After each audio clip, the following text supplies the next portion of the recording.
à chaque fois ils sont rattrapés, on se rend compte qu'ils sont rattrapés par leur déclaration d'hier. Et déclaration fondamentalement, presque ça vient du Premier ministre. Hein, qui, quand il était dans l'opposition, en tant que président de PASTEF, a fait des déclarations chaque jour.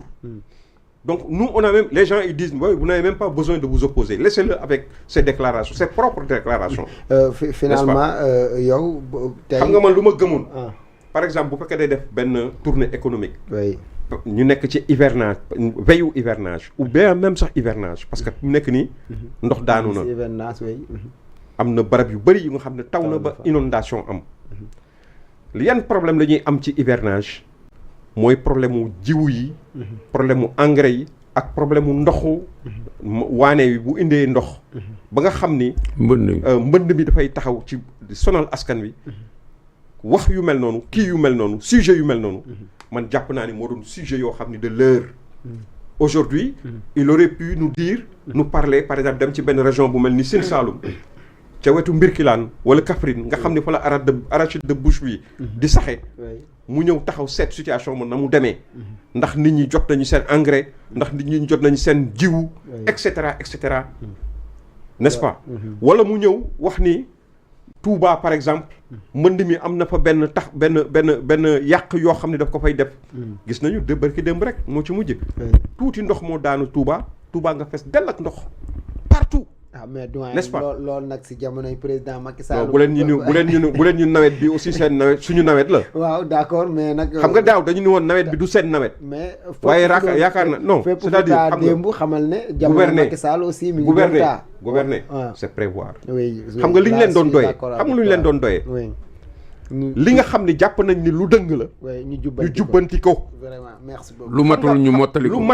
mottali ko xam nga non pour terminer ci loolu xam nga lu ma la bëgg wax gis nga lii moo lay wan ne la liggéey ñu dañuy caaxaan par exemple bu fekkoon ni diggante nawetu daaw ba ñu taxaw ba Cheikh Tidiane Dièye ministre de l'hydraulique foog naa et de l'assainissement taxaw naan daw Touba inondation am mu naan ñu laaj ko mu naan nawet bi du suñu nawet nag def nañ ci lu ñu mën yaakaaroon naa ni bu ñu génnee ca nawet boobu n'est-ce pas bu ñëw rek seen nawet la muy def mu waajal nawet bii di ñëw mais tey li ñu gis mooy la situation elle est encore mais beaucoup plus dramatique que na mu daan demee en tout cas donc te loolu yëpp diggante boobu yëpp ils l'ont passé dans des trucs de politique politicienne merci beaucoup concentré wu ñu liggéey ñu xam nga moo tax loolu mi ngi leen di dapte ils vont s'en rendre compte bientôt les gens vont s'en rendre compte merci beaucoup en tout cas mi ngi noonu nawet bi moom seen nawet la d'ailleurs loolu sax def nañ si ay conseil interministériel mais ndox moom bu wàccee rek dinañ xam ak conseil interministériel waxu kese nga xam ne amul jëf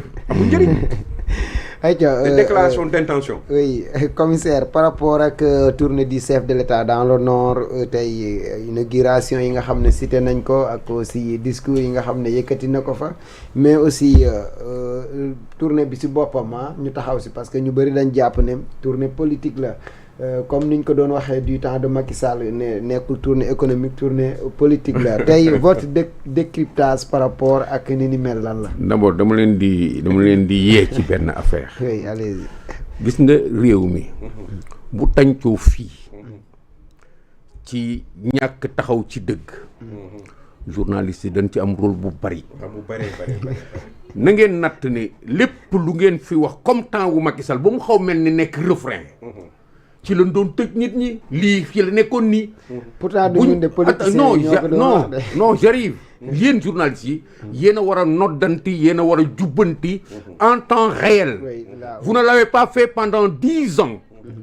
vous avez aidé les Sénégalais à s'égarer. ba mu mel ni président Macky Sall benn monstre la bu fi nekkoon bu doon. quand on parle de Touba et des réalisations à Touba. ci problème mu nawet. ñu mën a wax ni comme bi président Macky Sall waxee ci la bokk. ce n'est pas comme ça. affaire bi nekkewul noonu. su ñuy wax tournée président de la République. mais le doyen Gaye vous a dit comment les tournées se passent. oui. man dama jàpp ni. su ñuy wax ci lii véritablement. li ñuy jëkk def mooy jubbanti. wax comme yow laajuloo ma détail. dama lay wax lu clair. ci analyse. ñun duñu fowukaayu kenn ba moom mii di def tournée moom mii président de la République. oui Diomaye. moom moo fi woote tournée économique. oui. nit ñi xeex ak moom 15 jours avant pour dialogue économique. mu bañ. waaw. vraiment. oui. ah oui. ba ma gis ci démarche bi. ku ci tudd sax benn témoin ñu ne non bokkul ci affaire bi. il nous amène une tournée impréparée. boo xoolee démarche bi rek. impréparée d'abord ce n'est pas lui l'acteur. du moom. parce que lépp li nga xam ni dafa tënku ci liy doxal Sénégal économiquement. moom seetaan la ci defa di. loolu moo indi wax ji nga xam ni ñu ngi ko doon wax. le pouvoir est vacant. ba ci gérer détails sunu xaalis sur les programmes l'investissement. mais c'est le premier ministre. le budget d'investissement est entre les mains du premier ministre. lépp li nga xam ne dafa jën contrôle nu mu tuddee encore gestion bi. mu ngi sous le premier ministre. ba ñu naan le ministre des finances finalement il est devenu benn espèce de secrétaire u premier ministre bi la. mais on voit un président qui nous appelle à un dialogue comment dire politique. jaxase mélangé am ñu ko ci dimbale. loolu xamaguñu lu mu jur. parce que finalement allez nous convoquer ñu wax ci dialogue bi ngeen indil ñu ñoom ñu waxtaan ci. mais xamaguñu dialogue bi lu mu jur. ba nu gis waa société civile bi. di ko tendre la presse naan. dialogue bi mu ngi soog a commencé. comme am na ñàkk déggoo bu ci nekk. ñu ngi dox pour wut ay fu nu déggoo. ça veut dire que dialogue bi mu ngi commencé. mais il quitte là-bas il nous amène une tournée économique. pour lan. c'est paradoxal. mais c'est paradoxal. Une tournée économique pour aller dire quoi? Comme l'ont dit tous les autres, c'est une sorte de promenade, c'est une tournée politique. Mais une tournée politique que moom daf ko engagé, mais xamul à peu près sax ban impact la doon indi parce que sooy def benn projet politique dafa am gain politique boo ciy am. li ngay dox dafa am loo ciy wut. mais dafa mel ni moom dafa demoon doxita wutu ci dara loolu moo indi notion wëndeelu boobu.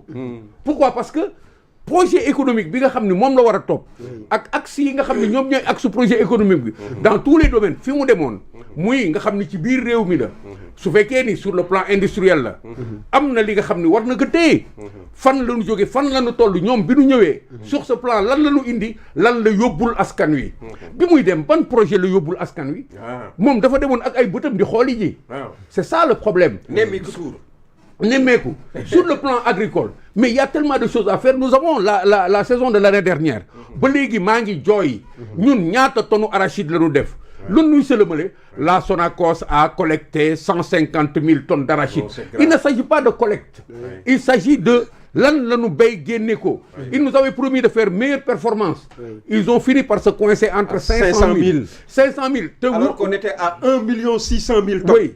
waxuñu ci loolu est-ce que tu comprends commercialisation ils ont tergiversé à gauche et à droite léegi ñu tëj loolu yëpp war demaat ci beneen saison bi nga xam ne ba fii nu toog man de billaahi dugg naa ci oto benn waaye daal ni taw na man de xam naa ni affaire bi yàqu na parce que ñun dañuy mujj ainsi de suite ça veut dire que ñun ni ñu tàmmoon dund les mois d'avant taw am par rapport ak waajtaay bi gis saret yi di dem gis askan wi di ñibbi gis nit ñi nekk ci dynamique boobu dañ ko perte sax nous avons perdu de nos traditions à force de regarder ces gens-là faire parce que ils nous ont déshabitués à être nous-mêmes par rapport aux choses qui sont essentielles dans notre économie lan lay wuti ci tournée boobu waxaat ma ci napp gi ci ceeb bi mais commissaire li gën a graaw naka la un chef d'État bu nekk Sénégal ak ce qui se passe au niveau de l'embouchure du puis bël bi nga xam ne combien de pêcheurs ñooy dee par année ci bël bi traversé bël bi nga dem ba Ndar te loolu yëpp nemmiku loo ko sa yoon nekku ci mais ça c'est grave non c'est des aspects ça veut dire que au plan programmatique dafa jógul ak programme dafa waajut gis naa am na sax dans son camp des gens qui sont venus à la rescousse pour lui dire la prochaine fois booy defati tournée na nga ko waaj mais il y a pas de prochaine fois pour un président un raté c'est un raté merci beaucoup loupé c'est un loupé waaw dagg ma la sax mais par rapport ak li nga doon wax sànq dafa am solo mu nekk wàllum dafa am foo xamante ni xëy na waroon na am programme comme ça dem xooli waa Saloum si wàllum préparation moo xam nawet beeg yi ni mel tey politique bi nga xam ne aussi daal dina koy def si wàllum séddale semence yi jébbal ko armée bi lépp ñu bëgg si wàllum traçabilité ndax loolu it jàpp nga ne politique xam nga boo xam ne réussir na ko wala dama lay wax butu dara sëlëm ak traçabilité xam nga